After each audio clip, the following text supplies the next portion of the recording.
네, 다음 세션도 NFT 관련해서 이야기를 나눌 텐데요. 다음의 연사를 모셔보도록 하겠습니다. 네, 다음으로는요, 바이비트 NFT의 BD 리드이신 제니정님께서 발표를 해주시겠습니다. 네, 무대 위로 오실게요.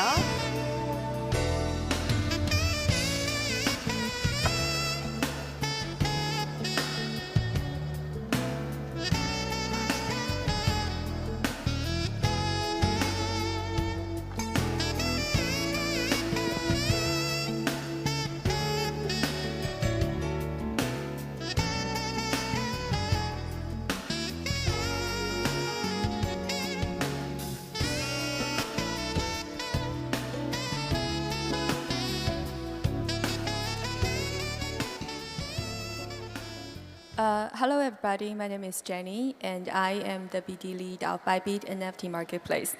Today I want to share the NFT regional market research with all of you so you can win in every market. Just kidding. To find the right region for your project. Just now, just like Andy has mentioned, it is very important you find the right region that with the right jurisdictions and regulations, friendly regulations, right? And when you are doing a new project, it is also important for you to find a suitable, appropriate market. Like if you are in Korea, maybe K-pop contents will be good. And if you are in Japan, maybe anime and IP related like Pokemon and Doraemon, those kind of stuff will be popular. And if you are in Southeast Asia, GameFi will be the thing. Okay, so let's get it started. We can see from 2020, July from 2020, NFT has been the thing. Everybody's been talking about NFT. We can see it on the news a lot, and even became the annual award, the word of 2021 for Google. So everybody's searching about it. Like people are not sure, like what is NFT? Why is a piece of JPG can be sold for like millions of dollars? People don't understand. And now we can see there is a prediction that the market size will keep on growing in this decade, and it will reach to 231 billion in 2030. So we're still now at the very early stage. I know it's the bear market now. So many people got concerned, like, if I get into NFT now, will that be a bad timing? I'll say bear market is for the builders. So it's a good timing for you to start up because all the big giants are into NFT. We can see Kakao is in NFT, Lion is in NFT, and all the fashion brand from Louis Vuitton to like a lot of Adidas, like they're in NFT. All the smart people are in NFT, so no worries. Bear market is just, it will stay for a while, but for a long term, it still got a bright future. And we have predicted that in the next decade, NFT will still be very popular and keep on growing. And in the global market, we expect Asia Pacific market to be the fastest growing market. And later I'll explain why. And there are many types of NFTs. NFTs, is fundamental. It's actually a digital ownership of a digital asset. So everything can be turned into an NFT. It can be a piece of music, it can be a movie, it can be an anime, it can be a picture, it can be art, it can be anything. It's just a proof that this digital asset belongs to you. In current market situation in 2021 and 2022, we can see the collectibles and PFPs. They are the main trend. But we also see a growth in game assets and the utility NFTs. There are a lot of new ideas coming out. Like back in 2020, like all the NFTs, 90% of them, they are PFPs. The apes, punks, they're all like kind of like meme culture, right? But now we see like big gaming companies get into the picture, and they're releasing their Web3 game, on-chain game, which is pretty cool. So this industry grow really, really fast. And we can see a lot of utility NFTs. I know many of you not familiar with the word utility NFTs.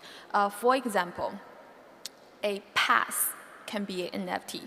Let's say there's a K-pop star who is really famous and who has like millions of fans around the globe, and he can release a pass NFT, which is kind of like the fan club membership. So people with the pass NFT can maybe have Zoom call with him and have like a more accessibility to his like latest news, and he will airdrop like special gifts for those pass holders. That's one of the utilities. And there are also many other utility NFTs such as DID, digital ID, and there are many more. So we are seeing the market is getting more and more colorful. It's not like only the PFP. So there are more things in NFT. So you can think outside of the box and bring in new things into NFT. And we can see in current state, North America is still leading the market. But we can see a faster growth on the Asian market. So we assume in the next 4 years, Asia will be a big driving force for NFT. Of course, for the success of a NFT project, you need really strong social media. We know all the NFT projects, they're on Twitter, right? So, and you need to build community, and you need to, let your fan know about you and keep them engaged. And many of the NFTs, they issue tokens. Just like Bored Ape, they issue tokens. So they use their token as an incentive in their ecosystem. So this whole thing, the NFT market, is getting more and more interesting. So from the very beginning, when it first started as a meme NFT, just a picture, then it includes more and more assets types. And now we even have like financing, lending, leasing for NFTs. So it will be like more and more fun.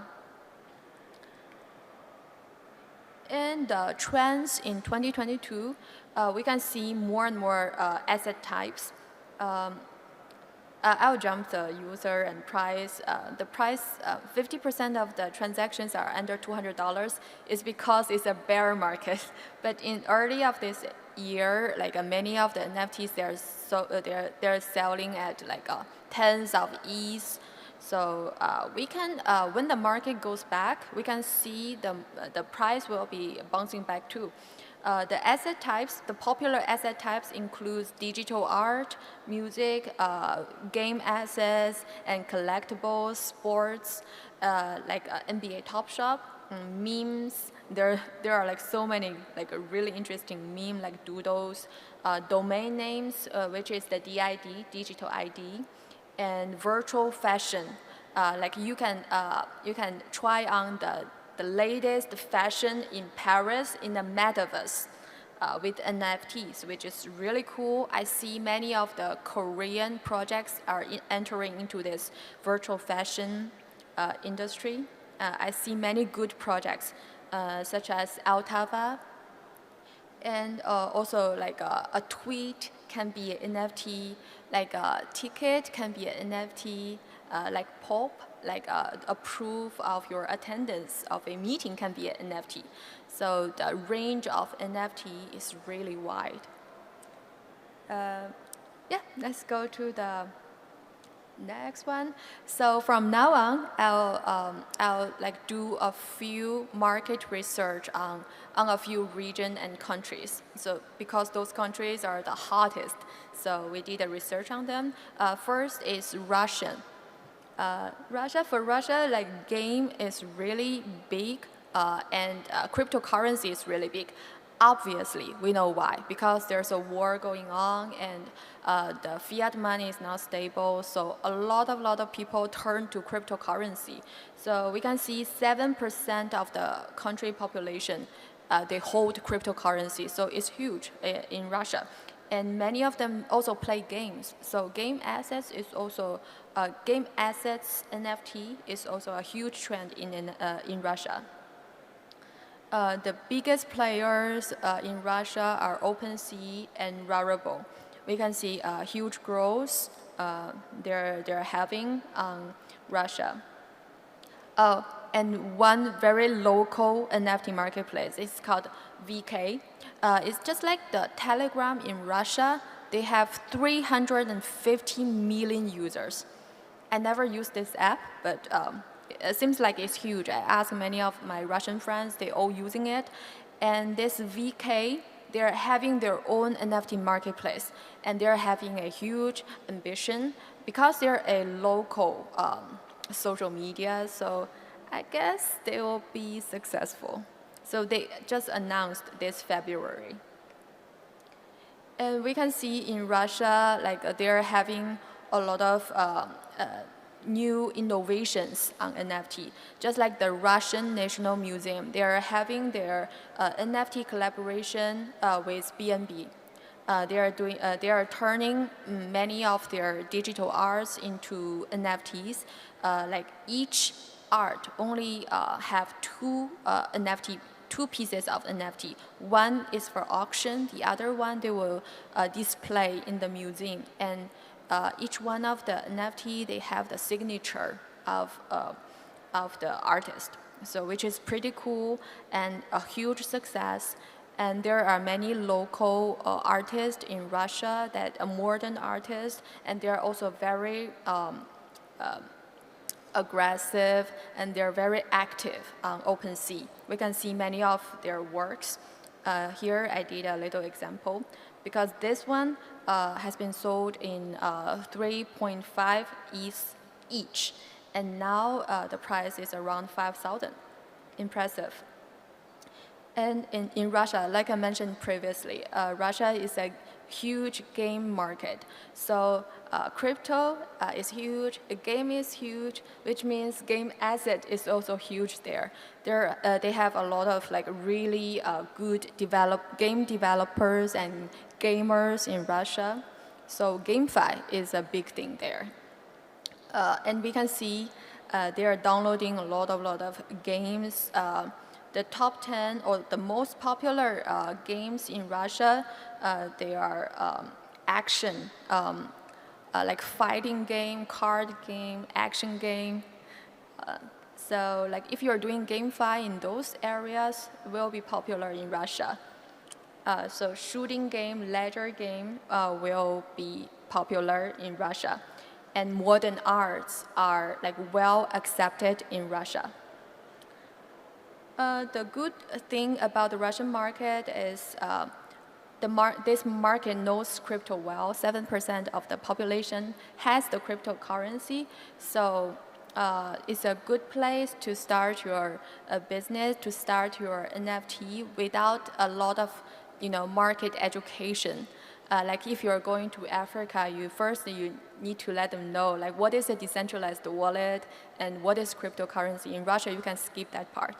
So for Russian market, ledger games and modern art is the thing. And now we come to the Ukraine market. Ukraine market used to be like small, but from last year, it suddenly became a thing because of the war. There are a lot of like arts about the, on post-war arts. So like many artists, they are showing their support to Ukraine. So they're creating a lot of artworks on OpenSea, saying they are against the war, and they are really popular and been sold for a very high price, which is from like 2021 and till now, there is still going on. Post-war art and also art fundraising. we can see a CryptoPunk that worth about 200K US dollar being donated to Ukraine to support them against the war. And there are also Ukraine DAO, which is really the news, on the news every day, right? And because of the war, Ukraine has catch the eye of the world, and many NFTs just occurred within the recent year. And also, game is big in Ukraine. Although there's a war between Ukraine and Russia, but they have a similar taste on game. They all like the ledger game and shooting game. So like GameFi is also huge. A huge percentage of population, they are game developers. And besides OpenSea, Rarible, LuxRare, those international brands, D-Market is doing well in Ukraine. Why? Because they are doing some broadcasting in Ukraine. And broadcasting is really popular. So people see the broadcasting and they started to get educated on D-Market. Oh, what is an NFT? And how I can earn money on NFT? And then they started to invest.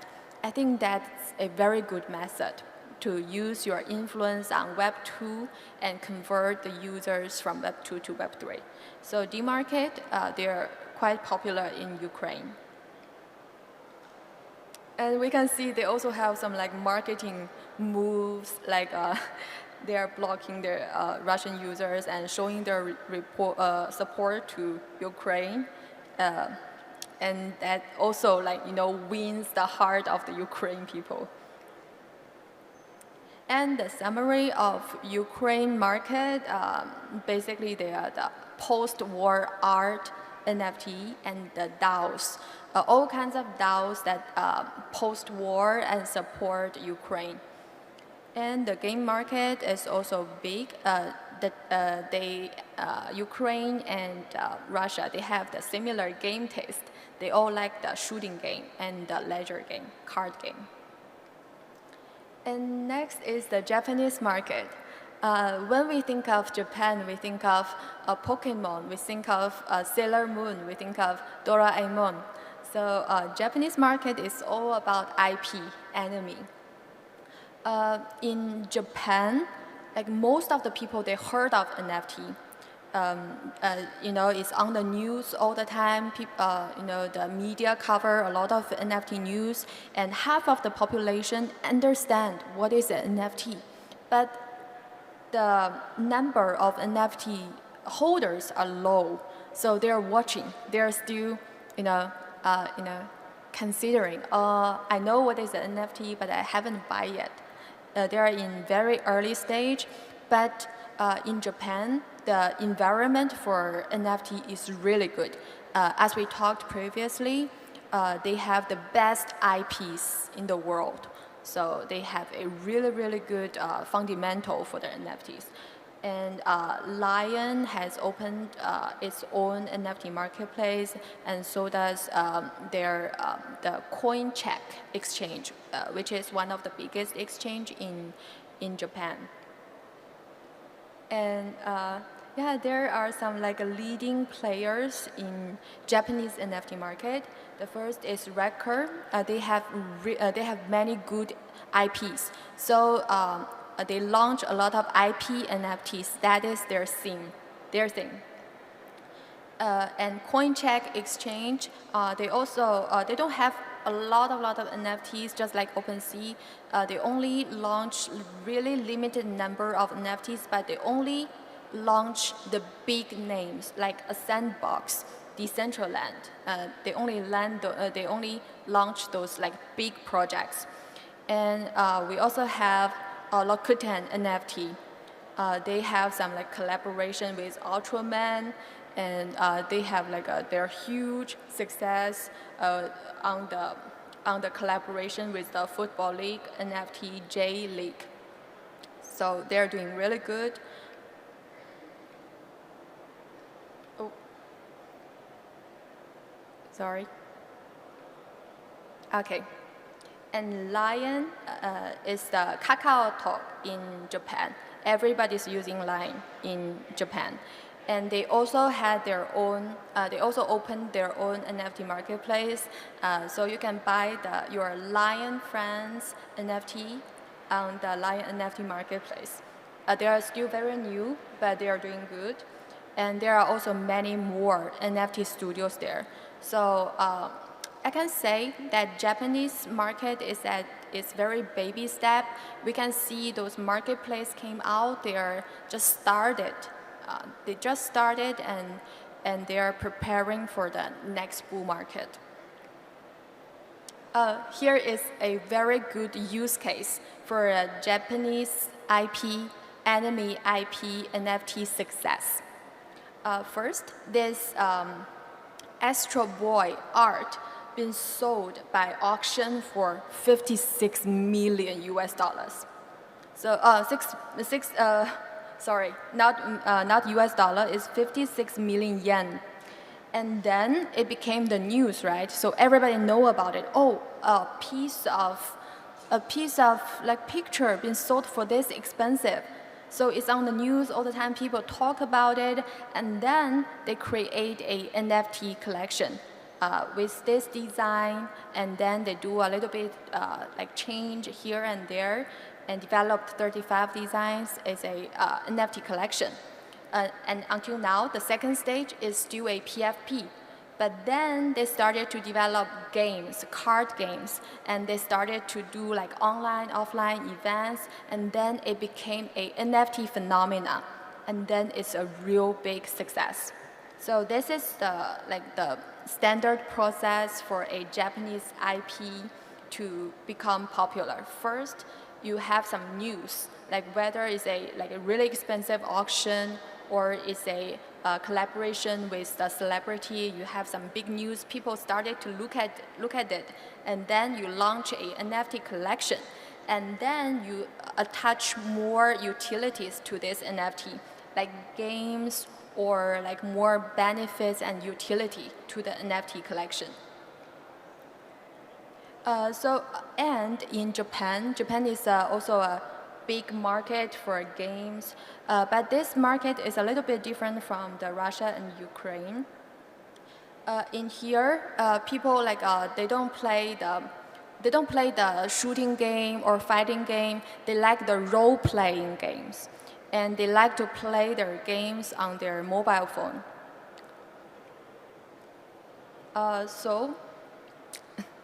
And also the sport. We know Japanese people, they like horse riding, they like football.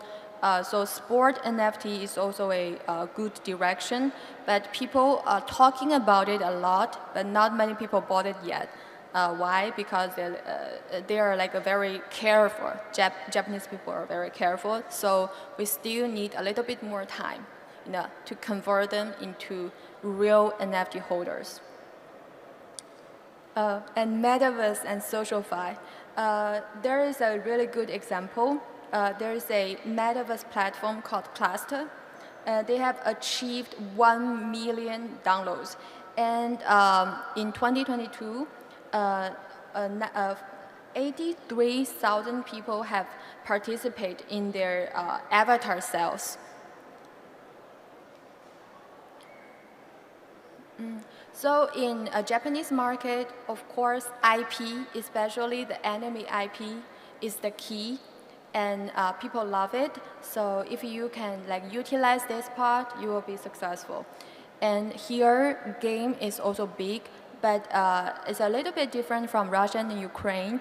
They like the role-play game. They like the experience, the journey. You grow your NFT, you grow your character in the game.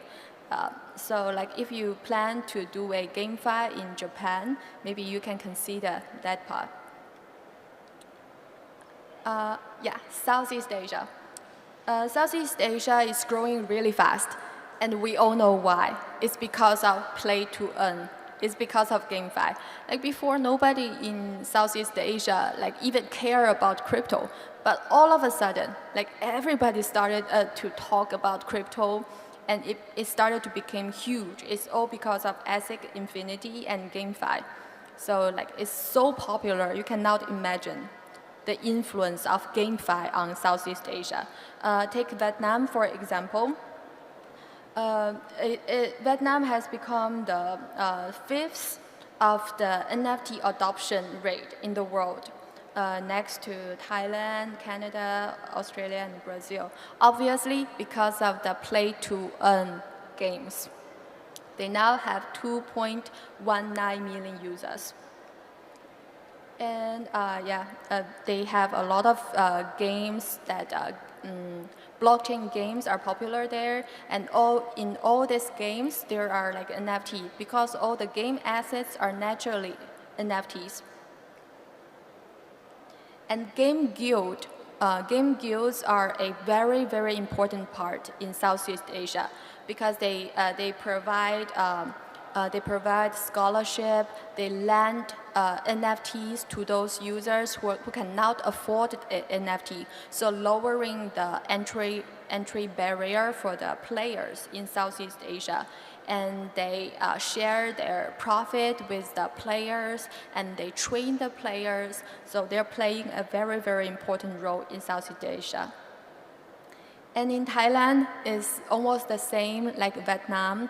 GameFi is really huge. We can see the numbers. They have like more than 5 million of NFT users. Most of them, they purchase their NFT because of GameFi projects, because of the play-to-earn games.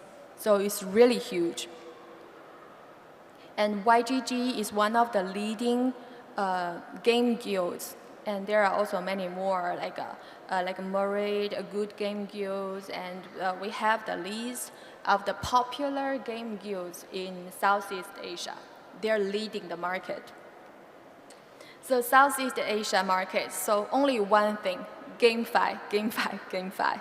So game assets is everything, like 1/4 of the cryptocurrency users or cryptocurrency holders, they play the GameFi, they play the game, on-chain games. And game guilds are like very influential and important in the scene. And they provide a scholarship, they build scholarship pool and give a portion of the profits. The players play the game and they share the revenue with the guild. And the DAO is doing the investment and governance of the guilds. And they also have, of course, in GameFi, you have the token incentive, where the gamers and guilds can cash out. Ooh. Now, last but not the least, is South Korea. It's the most important, so I put it in the very last. In South Korea, there's one player we cannot miss, which is Clayton. Because I've been talking to a lot of local projects, they're all on Clayton.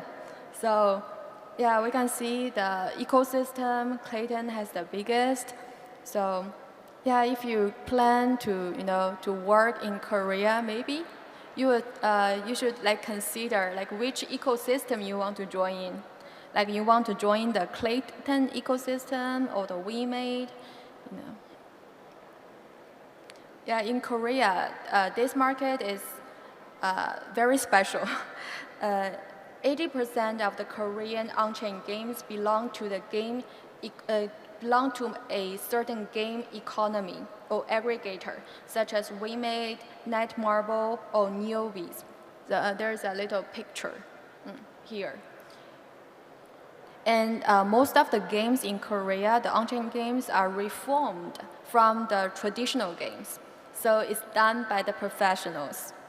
So it's playable. And many of the games in South Asia is only for making money. But in Korea, it's more like play and earn, not play to earn. It's play and earn. I really like the concept. In Korea, art is also a big part. Here I take 3 examples. Those are kind of like the outstanding Korean art, digital art that's been successful on the market. You guys can take a look. I will not explain further from here. And when we talk about Korea, then we think of K-pop. We think of the fan economy. And actually, all the big players, they're aiming into it. Like Upbeat is working with BTS, and they have signed their contract. They're gonna release their NFT collaboration NFT really fast. And there are many TV drama, anime, and celebrities. They are also, interested in like releasing their own NFT as a fan club membership or as a special gift for their fans. So it can engage the celebrity and the fans, and bring them closer. And there's one thing that Korean NFT is doing a lot. They are bringing their IP to the Southeast Asia, especially the K-pop. But when they are bringing their IPs to the Southeast Asia, they're facing a lot of problems, like the price is really low, and there's not many innovations. There are only music and TV drama, and NFT opens another door, and NFT gives them more options. So for Korean market, the most important thing is, of course, IP-related assets, like K-pop, like our anime, and games. The GameFi here in Korea is of really high quality because it's all been made by the traditional Web2 giants. So the quality is good, and in Korea, Clayton plays a very important part. And there are many good, strong game IPs, giving out very good game assets. So in conclusion, when you choose your marketing strategy and operation strategy in different regions, you need to use different strategy, and you need to choose the right product. I think the time is up, so I'll just wrap up here. So thank you very much for having me. Thank you. 네, 제니 정리 정말 감사드립니다. 오늘 이 강연을 위해서 정말 많은 자료를 준비해 주셨어요. 부디 원하시던 바가 다 잘 전달됐길 바랍니다.